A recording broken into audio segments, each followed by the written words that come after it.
Oi, turma! Bem, a aula de hoje se chama Plantão Tira Dúvidas. Por que esse plantão? O intuito da nossa aula é fazer com que você relembre, reveja, estude novamente os conteúdos que estavam presentes dentro da nossa prova, com um mega resumão que eu vou botar aqui nesse vídeo. E assim, após assistir esse vídeo, você possa refazer a sua avaliação. Vou colocar um link para você refazer sua avaliação. Mas você não vai refazer de qualquer jeito. Você vai refazer, colocando a justificativa por que você marcou aquele item correto, certo? E como após você refazer essa avaliação, né, eu vou atribuir uma pontuação extra para quem refez a avaliação dessa forma, que eu vou colocar o link. Certo?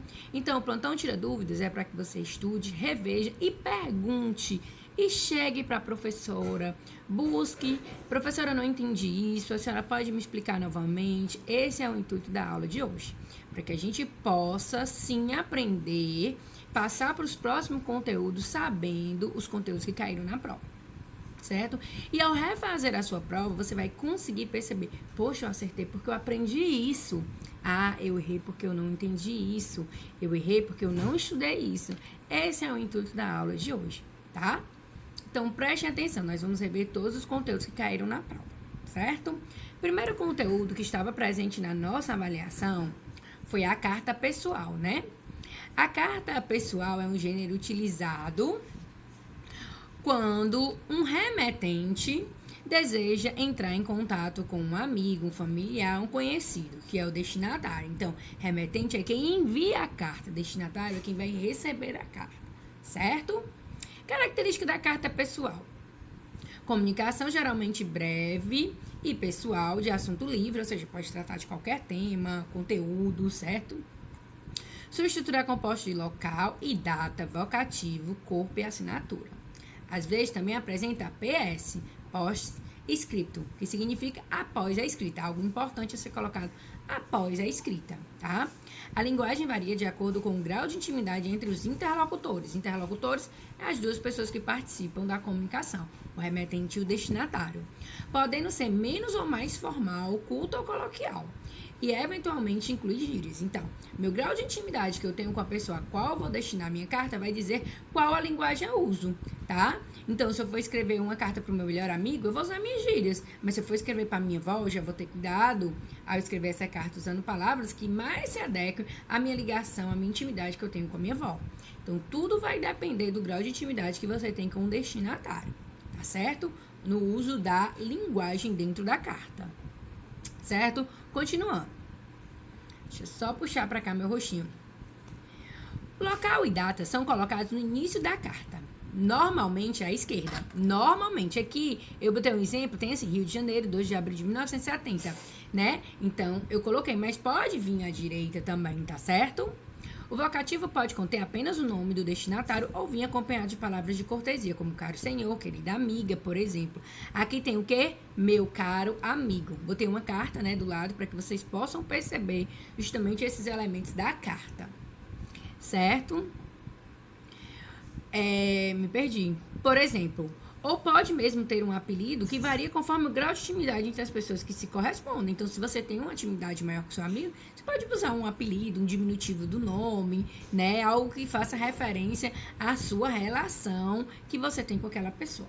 O vocativo pode ser seguido de 2 pontos, de vírgula, ou pode ou não conter pontuação, certo? Ou seja, pode ou não ter pontuação. Então, você pode colocar vírgula. Normalmente, ele tem vírgula, tá certo? Esse vocativo, tá?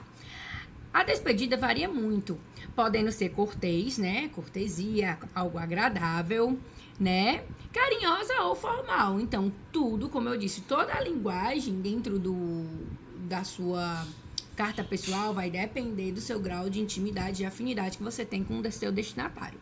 A assinatura do remetente, normalmente, o nome vem manuscrito, sem o sobrenome, finaliza a carta, né? Mas quando a gente vai fazer uma carta para algum concurso, alguma seleção, a gente evita colocar assinatura, tá?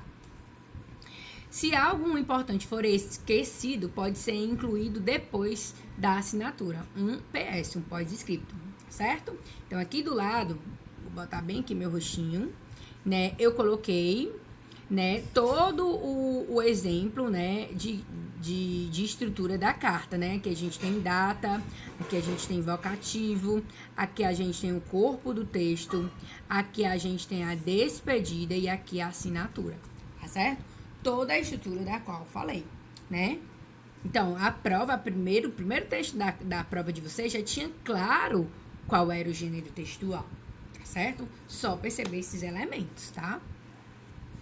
Continuando. Próximo conteúdo. O próximo conteúdo é frase, oração e período, né? Que aí a gente já parte para o conteúdo mais gramatical, saindo um pouquinho da leitura e interpretação de gêneros textuais e entrando no conteúdo mais gramatical, tá? O que é frase? O que eu falei para vocês nas aulas anteriores foi que eu delimitei, né, 3 elementos básicos para poder ser frase, né? Frase é todo enunciado que tem sentido. Então, basta ter um enunciado que tem sentido, porém, é preciso começar com letra maiúscula e ter pontuação final, seja ponto de interrogação, de exclamação ou ponto final. A frase ela pode ser de 2 tipos, nominal ou verbal. Nominal quando não apresenta verbo. Então, é muito importante vocês perceberem o que é um verbo dentro de uma frase. Verbos são aquelas palavras que indicam ação ou estado, né? Os verbos, eles podem ser conjugados. Então, tá na dúvida, conjuga, tá? E as frases verbais são aquelas que têm verbo. Então, frase nominal não tem verbo, só tem nome. Frase verbal tem verbo dentro dela. Olha o exemplo que tem aí. Que belo dia. Que belo dia, não tem verbo. Ah, professora, belo é verbo. É não. Quer saber? Conjuga. O belo, tu, bela, ele, belos? Não é. Tá certo? Então, lembre-se que o verbo é uma palavra que indica estado ou ação, fenômeno da natureza, e que ela precisa ser conjugada, tá? E na frase verbal temos o seguinte exemplo, de estar lindo. Agora sim, eu tenho um verbo estar, que é um verbo que indica um estado, de como o dia está, tá certo? Então, lembre-se disso. Frase é tudo aquilo que começa com letra maiúscula, termina com ponto e tem sentido. Vamos lá para a oração. Oração. Oração é um enunciado ou parte de um enunciado que se estrutura em torno de um verbo. Mas eu falei também da questão da locução verbal. Lembrem, locução verbal são 2 verbos com o valor de 1, tá? Eu gosto de sorvete. Tem verbo? Tem. Gosto, então é uma oração. Quero que você estude. Então, eu tenho quantos verbos? Você, quero e estude. Então, eu tenho quantas orações? 2. Ah, professor, então quer dizer, se numa frase eu tiver 10 verbos, eu vou ter 10 orações? Sim. Lembre-se dessas observações que eu botei aí e expliquei pra vocês. Nem toda oração é frase, nem toda frase é uma oração. Por quê? Frase existe sem verbo, mas oração não. Então, é por isso que nem toda oração é frase e nem toda frase é oração. Então, período. O que é o período? O período é uma frase que contém verbo. Então, para ser período, tem que ser frase, começar com letra maiúscula, terminar com ponto, ter sentido e ainda tem que ter o quê? Verbo. Então, período tem que ter verbo. Então, se o período é simples, é porque ele só tem uma oração, ou seja, um verbo. Se o período é composto, é porque ele tem 2 ou mais verbos, certo? Ou 2 ou mais orações. Período simples, formado por uma oração, ela é absoluta. João estuda? Então, estuda é verbo, uma oração. Agora, João estuda e trabalha. Agora eu tenho 2 verbos, estuda e trabalha. Então, eu tenho quantas orações? 2. Então, meu período é o quê? Composto, certo? Então, frase é tudo aquilo que começa com letra maiúscula, termina com ponto e tem sentido. Oração é tudo aquilo que gira em torno de um verbo, locução verbal. Período é uma frase que contém verbo. Se eu tiver um verbo, período simples. Se eu tiver 2 ou mais, período composto, certo? Vamos lá, próximo conteúdo. A gente falou de 4 tipos de sujeito. Sujeito simples, sujeito composto, sujeito oculto e sujeito indeterminado. Foi o que vocês mais erraram na prova, na 9ª questão. Vocês não conseguiram identificar o sujeito dentro das orações, certo? Então, vamos lá. Sujeito simples. Sujeito simples é quando ele possui apenas o núcleo do sujeito, certo? Os homens destroem a natureza. Quem é o sujeito? Os homens. Quem é o núcleo do sujeito? Homens. Embora homens esteja no plural, não tem nada a ver com sujeito. Homem só tem um núcleo, só tem um elemento ali que é importante. Então, se eu só tenho um núcleo, meu sujeito é simples. Deus é perfeito. Quem é o sujeito? Deus. Quem é o núcleo? Deus. Então, só tem um núcleo, sujeito simples. Os alunos estudam para a prova. Quem é o sujeito? Os alunos. Quem é o núcleo? Alunos. Se eu só tenho um núcleo, meu sujeito é simples. Então, sujeito simples é quando eu só tenho um único núcleo do sujeito. Não tem nada a ver com simples, com plural ou com singular. Certo? Lembrem-se disso. Composto é quando eu possuo, dentro da estrutura do meu sujeito, 2 ou mais núcleos. Certo? Olhem só. As vacas brancas e os touros pretos pastavam. De quem que eu tô falando? Das vacas e do touros. Então, eu tenho 2 núcleos do sujeito. Se eu tenho 2 núcleos do sujeito, meu sujeito é composto. A cegueira e a pobreza lhe torturavam os últimos dias de vida. Então, eu tô falando de quem? Da cegueira e da pobreza. Eu tenho 2 núcleos do sujeito. Se eu tenho 2, meu sujeito é composto. Fome e desidratação são agravantes das doenças daquele povo.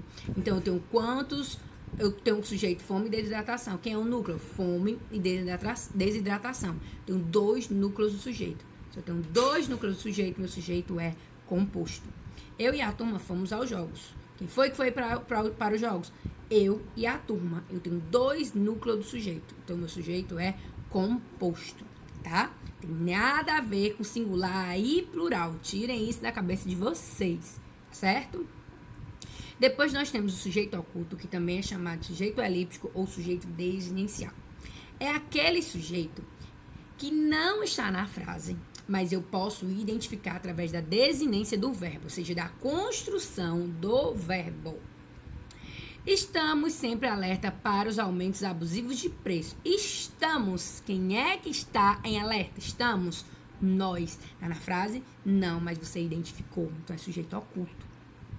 Quero que meus pais cheguem de viagem o mais rápido possível. Quero. Quem é que quer? Quero. Eu. Tá na frase? Não. Mas você identificou. Então, se você identificou, o sujeito é o quê? Oculto. Tá? Estudaremos toda a matéria. Quem é que vai estudar toda a matéria? Nós. Então, tá na frase nós? Não. Mas você identificou por causa da desinência. Estudaremos. Mos. Toda vida que o verbo terminar em mos é porque ele faz referência ao sujeito nós. Tá? Então... Quando não está na frase, mas você pode identificar, o sujeito é oculto, sempre. Por último, sujeito indeterminado. É quando a gente sabe que tem um sujeito, mas a gente não consegue identificar de jeito nenhum ele, tá? E a gente tem 2 casos. O primeiro é quando o verbo está na terceira pessoa do plural. Eles ou elas estudam, trabalham, brigam, namoram, tá? Então, ele está na terceira pessoa do plural. E o outro caso é quando o verbo está na terceira pessoa do singular. Ele ou ela estuda, trabalha, namora, acompanhado do se, que é o índice de indeterminação do sujeito. Então, se ele tiver acompanhado do se, ele também vai ser sujeito indeterminado. Olhem só o primeiro caso, verbo na terceira pessoa do plural. Dizem que a família está falindo. Dizem. Eu sei que alguém disse, mas eu sei quem é esse alguém? Não. Então, meu sujeito é o quê? Indeterminado. Olhem só, o segundo caso, verbo na terceira pessoa do singular mais se. Precisa-se de mão de obra especializada. Eu sei quem precisa de mão de obra especializada? Não, mas eu sei que tem alguém que precisa, mas eu não consigo identificar. Se eu não consigo identificar, então meu sujeito é indeterminado, certo? Assistam novamente esse vídeo. E eu estou aqui para tirar dúvidas de vocês antes de refazer a prova de vocês, tá certo? Lembre-se que refazer e justificar as respostas vai ganhar um ponto extra na prova, tá certo?